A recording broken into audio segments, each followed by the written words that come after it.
Welcome to కాకమ్మ కథలు. మీరు మా కథని చూస్తున్నారు కానీ సబ్స్క్రైబ్ చేసుకోవట్లేదు. ప్లీజ్ సబ్స్క్రైబ్ చేసుకోండి. అరే పిల్లలు, ఈ రోజు మనం ఎవరి గురించి తెలుసుకుంటున్నామో తెలుసా? మన రామలింగం గురించి. అదేనర్రా, వికట కవి తెనాలి రామలింగం గురించి. తెనాలి రామలింగం పేరు తెలియని పిల్లలు ఉండరు. ఆయనకు ఆ పేరు ఎలా వచ్చిందనుకున్నారు?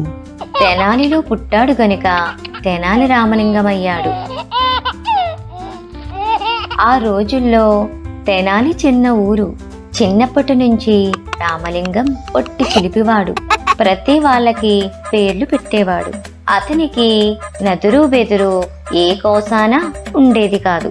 తనకు నచ్చని దాన్ని వెక్కిరించటంలో మొనగాడు. ఒక రోజున ఒక యోగి ఆ దారిన పోతూ రామలింగాన్ని చూశాడు. రామలింగం రూపురేఖల్లోనూ అతని మాటల్లోనూ యోగికి తెలివితేటలు కనిపించాయి. వెంటనే ఆయన రామలింగాన్ని దగ్గరకు పిలిచి శక్తి మంత్రం ఉపదేశించి, నాయనా, ఈ మంత్రం 1000 సార్లు కాళికాదేవి గుడిలో జపిస్తే దేవి నీకు 1000 తలలతో ప్రత్యక్షమవుతుంది. నీవు భయపడకూడదు. అప్పుడు దేవి మెచ్చి నీవు కోరుకున్న వరమిస్తుంది అని చెప్పి యోగి వెళ్ళిపోయాడు.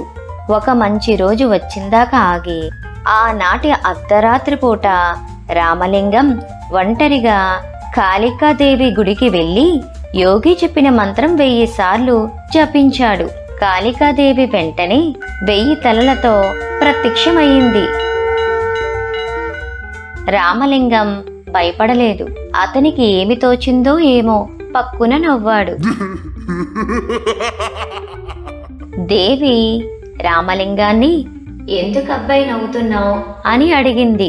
మీరు కోపగించుకోనంటే నేను మనవి చేసుకుంటాను అన్నాడు జంకు గొంకు లేకుండా రామలింగం. దేవి సరేనన్నది. రామలింగం అప్పుడు చెప్పాడు, అమ్మా, మాకు ఒకటే ముక్కు కానీ 2 చేతులున్నాయి. ఎప్పుడన్నా జలుబు చేస్తే ఈ ఒక్క ముక్కు చీదుకోవడానికే 2 చేతులు చాలటం లేదు. ఇక మీకా 1000 తలలు. కర్మకాలి జలుబు చేస్తే ఆ 1000 ముక్కులు చీదుకోవటానికి ఈ 2 చేతులు ఎలా చాలుతాయా అని నవ్వు వచ్చింది. దేవి కూడా అతని మాటలకు నవ్వి, నాయనా, నన్ను చూచి నవ్విన వాడవి. ఇక నువ్వు ఎవరిని చూచి నవ్వవు గనుక నువ్వు తప్పకుండా వికటికవి అవుతావు అని అంది. రామలింగం నమస్కరించి, తల్లి, ఎటు తిప్పి చదివినా చెడని మాట వరంగా ఇచ్చావు. ఇంతకంటే నాకు ఏమి కావాలి అని అన్నాడు రామలింగం. కాళిక అతని తెలివితేటలకు మెచ్చుకున్నది. వికట కవి అనే మాట ఎటు తిప్పి చదివినా మారేది ఏముంది అని దేవి సంతోషించి మరొక వరము కూడా అతనికి ఇచ్చింది. నీవు రాజు ఆస్థానంలో విదూషకుడవుతావు. అంతేకాదు, నీలాగా పద్యం కూర్చటం మరొకరికి చేత కాదు అని ఆశీర్వదించింది. రామలింగం వికట కవిగా ప్రసిద్ధికెక్కాడు. ఆయన పేరుతో ఎన్నో హాస్య కథలు ఉన్నాయి. ఇవి కాక వీరు 2 మహాకావ్యాలు వ్రాసారు. ఉద్భట రాజ్య చరిత్ర 1, పాండురంగ మహాత్యం 2. పెద్దవాళ్ళయ్యాక మీరు చదువుతారు కదూ. రామలింగం కాళికాదేవి వరం వల్ల గొప్ప కవి అయినాడు. కానీ ఏమి లాభం?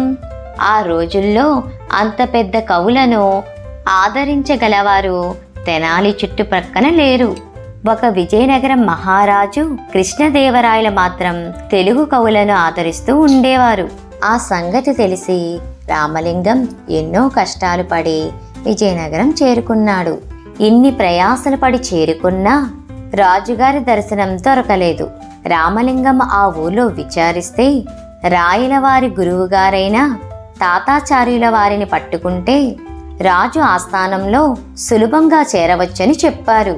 రామలింగం ఆనాటి నుంచి తాతాచార్యుల వారి సేవ చేయటం మొదలుపెట్టాడు. ఇలా 3 మాసాలు శ్రమపడ్డాడు. ఆచార్యుల వారి అనుగ్రహం కలుగలేదు. నీ బోటి కుర్రాలికి రాజుగారి దర్శనమేమిటి? నీ కవిత్వం వారికి వినిపించటమేమిటి? అని నవ్వాడు. ఆఖరికి రామలింగానికి విసుగు పుట్టి ఒకనాడు ఆస్థాన బంట్రోతుకు లంచమిస్తానని చెప్పి దర్బారులో ప్రవేశించాడు. అప్పుడు దర్బారులో పెద్ద వేదాంత చర్చ జరుగుతున్నది. ఒక పండితుడు ఈ ప్రపంచమంతా మిథ్య అని, మనం చూచేది అంతా కల్పితమని చెబుతున్నాడు. సభలో వారంతా ఆశ్చర్యంతో నోలు తెరుచుకొని వింటున్నారు. ఆయన ఉపన్యాసం చాలించి కూర్చోగానే రామలింగం లేచి, అయితే స్వామి, మహారాజు గారు ఇప్పుడు మనకు భోజనాలు పెట్టిస్తారు కదా, మీరు తినకుండా మానుకోండి. ఈ ప్రపంచం మిథ్య కాదనుకునే మా బోటు వాళ్ళం కొద్దిమంది మాత్రమే భోంచేస్తాము అని అన్నాడు. సభలో వాళ్ళంతా గొల్లున నవ్వారు. పాపం వేదాంతి చిన్నబోయాడు. రాయలవారు రామలింగం సమయస్ఫూర్తికి మెచ్చుకొని ఆ స్థానంలో చోటిచ్చారు. రామలింగం కోరిక నెరవేరింది. తాతాచార్యుల వారి పని ఎలా పట్టాలో ఆలోచించడం మొదలుపెట్టాడు. తాతాచార్యుల వారికి తెల్లవారుజామునే లేచి తుంగభద్ర నదికి పోయి స్నానం చేయడం అలవాటు.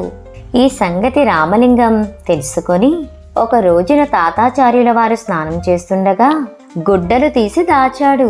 తాతాచార్యుల వారు స్నానం చేసి బయటికి వచ్చి చూసుకుంటే గుడ్డలు లేవు. రామలింగం అప్పుడే ఏమీ తెలియని వాడిలాగా ఒక వైపుగా నుంచి వచ్చి తాతాచార్యుల వారిని పలకరించాడు. రామలింగాన్ని చూసేసరికి ఆ తాతాచార్యుల వారి పై ప్రాణాలు పైనే పోయినవి. ఇది రామలింగం పనేనని గ్రహించి బతిమాలటం మొదలెట్టాడు. రామలింగం చాలాసేపు ప్రతిమాలించుకొని ఆఖరికి ఒక షరతు మీద గుడ్డలు ఇవ్వడానికి ఒప్పుకున్నాడు. అదేమిటంటే తాతాచార్యుల వారు రామలింగాన్ని ఊర్లో దాకా మొయ్యాలి. ఏమి చేస్తాడు పాపం ఆ తాతాచార్యుల వారు? విధి లేక ఒప్పుకున్నాడు. అప్పటికి తూర్పు బాగా తెల్లవారింది. రామలింగాన్ని భుజాల మీద ఎక్కించుకొని ఊర్లోకి వచ్చి పడదామని పరుగు తీయటం మొదలుపెట్టాడు. అప్పటికే ఊర్లో వాళ్ళంతా లేచారు. తాతాచార్యుల వారు రామలింగాన్ని భుజాల మీద ఎక్కించుకొని పరిగెత్తుకు రావటం అంతా ఆశ్చర్యంతో చూస్తున్నారు. రాయలవారు కూడా లేచి మేడపైకి వచ్చి చూశారు. వారికి గుంపులుగా చేరిన జనము తాతాచార్యుల వారు రామలింగాన్ని మొయ్యటము కనిపించింది. వారికి చాలా కోపం వచ్చింది. బంట్రోతు అని పిలిచి, ఎవరక్కడ? తక్షణమే మీరు వెళ్ళి అతని మీద కూర్చున్న వాడిని దించి తన్నుకుంటూ తీసుకురండి అని ఆజ్ఞాపించాడు. బంట్రోతులు వచ్చి తనని పట్టుకుంటారని అనుకున్నాడు రామలింగం. వెంటనే తాతాచార్యుల వారి మీద నుంచి దిగి, స్వామి, మీ చేత నేను తెలియక మోయించుకోవడం వల్ల నాకెంతో పాపం చుట్టుకుంది. మళ్ళీ మిమ్మల్ని నేను మోస్తే తప్ప ఆ పాపం పోదు. దయ ఉంచి నా మీద ఎక్కి కూర్చోండి, మోస్తాను అని బతిమాలాడు. పాపం ఆచార్యుల వారు ఇది నమ్మి రామలింగం మీద ఎక్కి కూర్చున్నారు. కాస్త దూరం పోయారో లేదో రాజుగారి బంట్రోతులు వచ్చి తాతాచార్యుల వారిని రామలింగం మీద నుంచి లాగి బాదుకుంటూ రాయల వారి దగ్గరకు తీసుకెళ్లారు. అరే మీ మొహాల మండ, అరే మీ అమ్మ కొడుకులు కాలా, నేనురా రాజుగారు గురువు గారిని, ఆపండ్రా అని ఎంత మొత్తుకున్నా వాళ్ళు వినలేదు. రాయుల వారికి గురువుగారి అగచాట్లు చూసేసరికి మరింత కోపం వచ్చింది. రామలింగాన్ని పట్టుకుపోయి గోతులోని పాతిపెట్టి ఏనుగుల చేత తొక్కమని ఆజ్ఞాపించారు. రామలింగం చావకుండా తప్పించుకోగలిగాడా లేదా? తరువాత భాగంలో చూద్దాం. రామలింగాన్ని గోతులో మెడ వరకు పూడ్చిపెట్టి ఏనుగుల చేత తొక్కించమని రాయలవారు ఆజ్ఞాపించారని ఇంతకు ముందు చదివారు జ్ఞాపకముందా? సరే, రాయలవారి ఆజ్ఞ ప్రకారం ఇద్దరు సేవకులు రామలింగాన్ని ఊరు బయటికి తీసుకువెళ్లి ఒక గొయ్యి త్రవ్వి అందులో మెడ వరకు పూడ్చిపెట్టారు. ఇంకెక్కడ తప్పించుకుంటాడులే అనుకొని సేవకులు రామలింగాన్ని వదిలి ఏనుగుల్ని తీసుకురావడానికి తిరిగి ఊర్లోకొచ్చారు. ఈలోగా ఒక గూని చాకలివాడు ఆ దారిన వస్తూ రామలింగాన్ని చూసి, ఇదేంటి బాబయ్యా, ఎలా పెట్టారు మిమ్మల్ని? ఎవరు మీరు అని అడిగాడు. మన రామలింగానికి వెంటనే ఒక ఉపాయం తట్టింది. చాకరన్నా, చెబుతా గాని మరి నాకు సహాయం చేసి పెడతావా అని అడిగాడు. అలాగే బాబయ్య, అదేదో సెలవు ఇప్పించండి. ఏమీ లేదో చాకలన్నా, నాకు నీకున్న గూని కన్నా రెట్టింపు గూని ఉండేది. ఇప్పటికే 10 ఏళ్ల నుంచి బాధపడుతున్నాను ఈ గూనితో. నా అదృష్టం కొద్దీ ఒక వారం రోజుల కిందట నాకు సాధువు కనిపించాడు. నా గూని చూసి ఆయనకి జాలి వేసినట్టుంది. ఒక 2 రోజుల పాటు మెడలోతు గోతులో కంఠం వరకు పూడ్చుకుని ఉండు. ఆ 2 రోజులు కళ్ళు కూడా మూసుకుని ఉండాలి సుమా. ఏమి జరిగినా కళ్ళు తెరవకూడదు. సమయం పూర్తి కాగానే ఈ గూడు కూడా మాయమవుతుంది అని చెప్పాడు. సరే కదా అని ఆ వాటి నుంచి ఈ గోతులో పాతుకుని కూర్చున్నా. ఈ వాటితో సమయం అయిపోయింది. కాస్త నన్ను బయటికి లాగావంటే నా గూను ఉందో పోయిందో చూసుకుంటాను అన్నాడు రామలింగం. ఓస్, ఇది కూడా పెద్ద సాయమేనా బాబయ్య? మీ గూను పోయిందంటే నేను మీలాగే 4 రోజుల పాటు కళ్ళు మూసుకుని నా గూని పీడ వదిలించుకుంటా అని చాకలి రామలింగాన్ని గోతిలోంచి బయటికి లాగాడు. నిజంగా గూని ఉన్నవాడైతేగా రామలింగం మామూలు మనిషిలాగా తయారై బయటపడ్డాడు. చాకలి వాడికి కూడా గూని పోగొట్టుకోవాలని ఆత్రం కలిగింది. బాబాబు, మీకు పుణ్యం ఉంటుంది. నన్ను కూడా కాస్త కోతిలో పూడ్చి, అలాగే మీరు పోయే దోవలోనే నా ఇల్లు ఉందయ్యా. మా ఇంటి దానికి ఈ కొబ్బరి కాస్త అందించి దాన్ని వచ్చి ఈ మూట తీసుకెళ్ళమనండి. ఆత్రంగా కోరాడు చాకలివాడు రామలింగాన్ని. అలాగే లేవోయ్, నా బాధ వంటిదే నీది కూడా.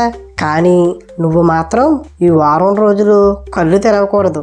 ఏ ప్రమాదం జరిగినా సరే అన్నాడు రామలింగం. ఏదో లేండి బాబు, ఎలాగో అవస్థ పడతాను. ఈ పాడుగును వదిలిపోతే చాలు అన్నాడు చాకలి. రామలింగం చాకలివాణ్ణి గోతిలో కంఠం దాకా పూడ్చి తన దారిన తాను బయలుదేరి వెళ్ళిపోయాడు. పోతూ పోతూ చాకలివాడి పెళ్ళంతో ఈ సంగతి చెప్పాడు. చాకలివాడి పెళ్ళం అన్నం మూట కట్టుకొని బయలుదేరింది. ఈ లోపుగా రాయలవారి సేవకులు ఏనుగుల్ని తీసుకొని రామలింగాన్ని పూడ్చిపెట్టిన చోటికి వచ్చారు. గోతులో ఉన్నది రామలింగమే అనుకొని వారు ఏనుగుల చేత తొక్కించారు. కళ్ళు తెరిస్తే గూని పోదేమోనని పాపం చాకలి అలాగే గుట్టి చప్పుడు కాకుండా ఊరుకున్నాడు. ఇంకేముంది, పచ్చడి అయిపోయాడు. వచ్చిన పని అయ్యింది కదా అని రాయలవారి సేవకులు తిరిగి ఆస్థానానికి చేరుకున్నారు. చాకలివాడి పెళ్ళం అన్నపు మూటతో వచ్చి చూస్తే ఇంకేముంది, మొగుడు తలకాయ పచ్చడై కనిపించింది. పక్కనే వాడి గుడ్డల మూట చూసి అది తన మొగుడు తలకాయే అని తెలుసుకుంది. ఆ మూట నెత్తినేసుకొని లబోదిబోమంటూ రాయలవారి ఆస్థానానికి వచ్చింది. ఈ లోపుగా మన రామలింగం కూడా ఆస్థానానికి చేరుకున్నాడు. జరిగినదంతా విన్న తరువాత రాయలవారు, ఔరపిడిగా ఎంత పని చేశావు? నిష్కారణంగా ఏమీ తెలియని చాకలివాణ్ణి నీ పట్టణ పెట్టుకున్నావు కదా. ఏదోలే, అయిపోయింది. నువ్వు తిరిగి మా కళ్ళ ఎదురు పడ్డావు, అదే 10,000 అని చాకలి దానికి మనువర్తి ఏర్పాటు చేసి పంపించారు. మా ఛానల్ కనుక మీకు నచ్చినట్లయితే లైక్ చేయండి, షేర్ చేయండి, కామెంట్ చేయండి, అలాగే సబ్స్క్రైబ్ కూడా చేసుకోండి.